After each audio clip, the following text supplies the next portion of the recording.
Houses Martell and Tyrell have landed in Essos and driving back the Targaryens. Welcome back, everyone, to Pontus Fathom Hobbies. This is Season 10, Episode 8 of Game of Thrones, the board game. We are on round number 8, just wrapped up round number 7.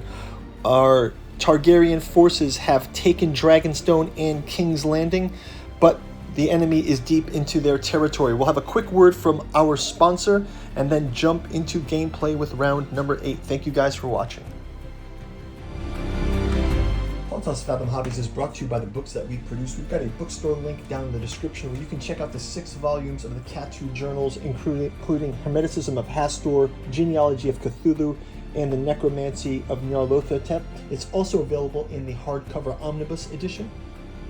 We've also got the 3 volumes of Artificial Psychology of Desiring Machines in our podcast saga, including George R.R. Martin's Dragons in the Esoteric Dragon Mysteries, as well as the Esoteric Saturn Mysteries. You can also check out Lost Carcosa and the Yellow Sign and the Killingworth Bogman, and our newest offering, the Lovecraftian Alchemical Courtship in the Dreamlands. Each volume takes place in another one of Lovecraft's dreamland cities. Aim Aimless, Aim Vicious in Cellophase, Hope's Home, Hysteria's Heart, and is in Daleth Lane, Stubborn Devotions of Venting and Forgiving with Hypnos in the City of Thrawn. Now back to our gameplay. Welcome back, everyone, to round number 8. I'm going to advance the Iron Bank. We've got a new card. It's Savvy Steward in the bidding for the Iron Bank. Quick recap of last round. Dorne is deep into Targaryen territory. We've got the Starks there as well, but the dragons have moved to Dragonstone. Pentos is still held by Targaryen, as is King's Landing. But the fleet has retreated into the Narrow Sea, so there's a little bit of mutual invasion on both sides. We'll kind of jump into that right now by resolving our Westeros phase. We've got phase card number 1. It is a Throne of Blades. The holder of this throne can choose to update supply, or it has no effect. I'm going to go with no effect because we want to get into some combat here. And we're late in the game. I also know that if we move this to round number 8, Dragon Strength is now up to 4. Next up is Dark Wings, Dark Words. The holder of this Messenger Raven can choose whether to... Everyone bids on the influence track. Everyone collects power tokens. I think we're all powered up right now, so I'm going to say no effect as well. And then lastly, Westeros phase. Put to the sword. The holder of the Valyrian Steel has one of the plum. Defense orders cannot be played. March orders cannot be played. Put to the swords. Who owns the Valyrian Steel Blade right now? That is House Baratheon. I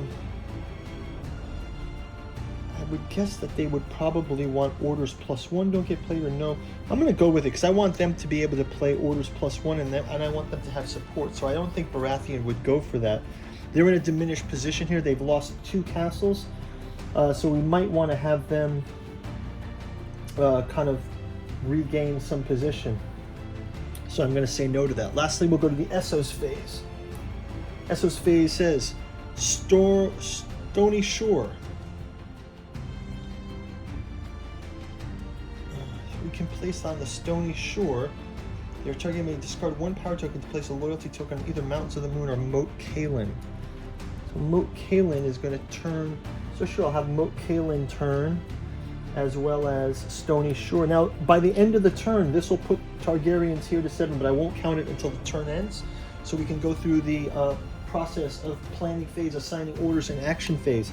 So this is really the last chance that we have to stop the Targaryens. Dornish troops are spread thin, but they're fully occupying the disputed lands. I will place down all of the assigned orders in a fast forward, and then we will jump into round number 8. Thanks for watching. So we're focusing our dragon attacks against the Baratheons. We're also continuing Dorne and Highgarden against the Targaryens on land. And then we're having some skirmishes between Lannister, Greyjoy, Starks, also going after Pentos from Braavos. Okay, round 8, reveal orders. I'll just kind of go through these in a mass. Some of the ideas we were talking about were having the House Tyrell support from Volantis as the House Martell moves forward into attacking the Targaryens. We've also got the Starks up here on the attack from Braavos back down into Pentos. Let's see if the Targaryens can hold on to Pentos. Seems like the Greyjoys are doing their own thing as usual. I'm having them, because they're kind of landlocked here, I'm just going to have them sort of try to take advantage of the situation against the Lannisters. Lannisters are sort of sitting back and consolidating the board here with the Vale, but sort of kind of just doing some minor skirmish stuff, only because there's not much for them to do. They're kind of fenced in from the geography.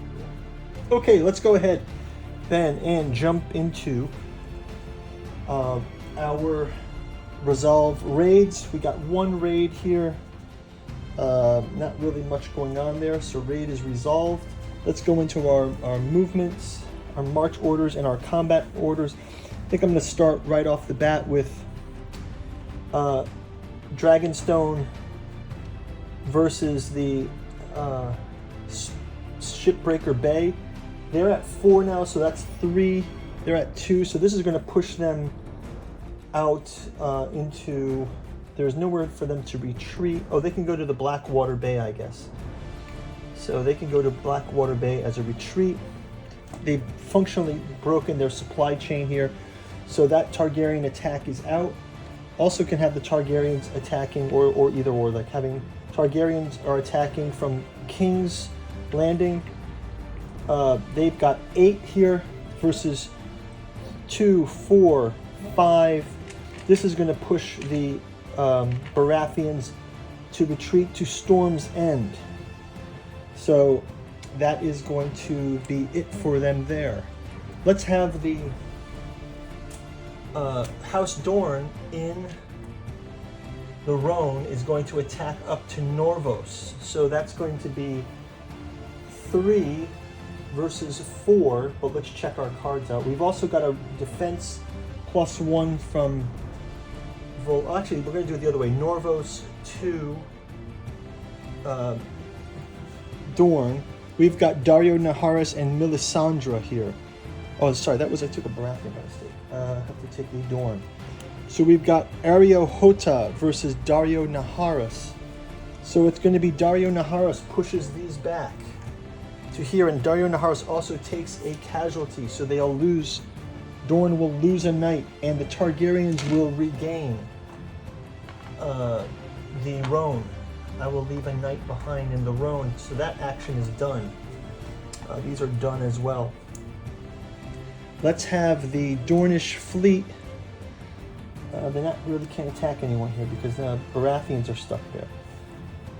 So we can have the Baratheons. Okay, let's go over to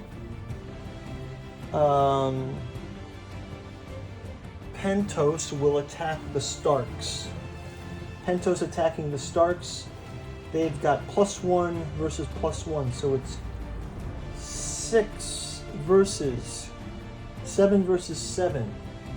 Let's check out 7 versus 7. We've got Starks in Braavos. Amazing that the Starks made it all the way from the north. Can the Targaryens stop them here? Sir Jorah of Mormont versus Reek. They've got Reek. Oh no. So Reek has lost it for them. Reek is causing the Starks to have to retreat back to the Widow's Watch. And we'll have Braavos taken back by the Targaryens. And we can clean up these and these. Let's have the Baratheons fighting against the... Baratheons have +1 versus Targaryens in the Narrow Sea. So it's 3 versus 2.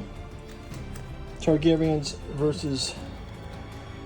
Oh, I had Melisandre already. I don't know what I did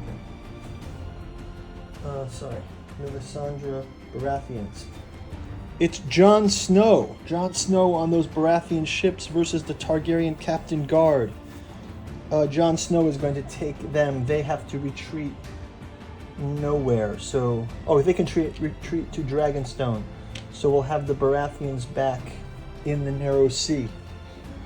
But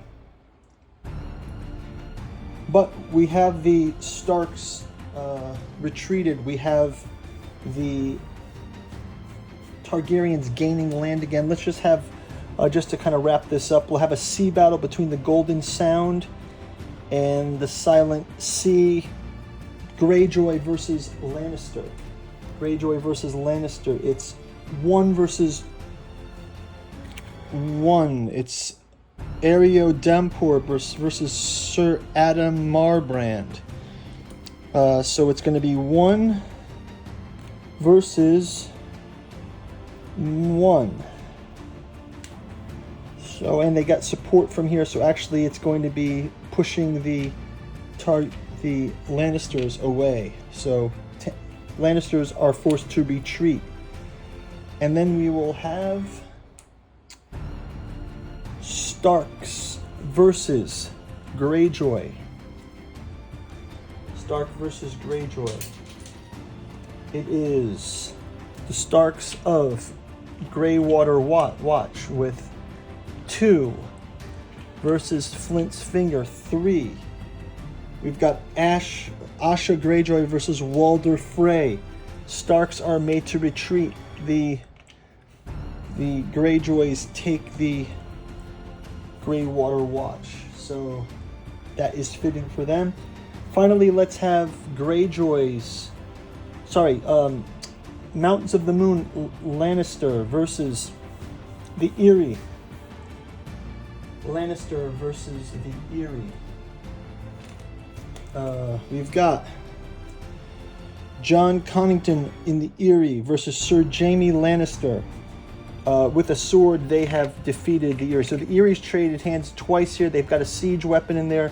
So the Lannisters have taken the Vale. And that is going to do it. From the count of our figures, the Targaryens move into first position here. I think the Starks ended up with 1, 2. They lost Pentos, so they're still here in 3. Greyjoys have 1, 2, 1, 2, 3. So actually the Highgarden had moved up. They have moved down. And that is about going to do it. The Targaryens have by far... They have a thin victory here, but they've got a solid victory. That's going to do it for our gameplay. I'll do a quick flyover. Thank you guys for watching. Go check out other gameplay. Go check out our paint throughs. We also playing A Song of Ice and Fire. Have paint through videos for all of those. 10 other seasons of Game of Thrones. We've got about 16 seasons of Song of Ice and Fire. We've got Joan of Arc and Conan by Monolith. Go check them out. War of the Ring. Thank you guys for watching. Bye-bye.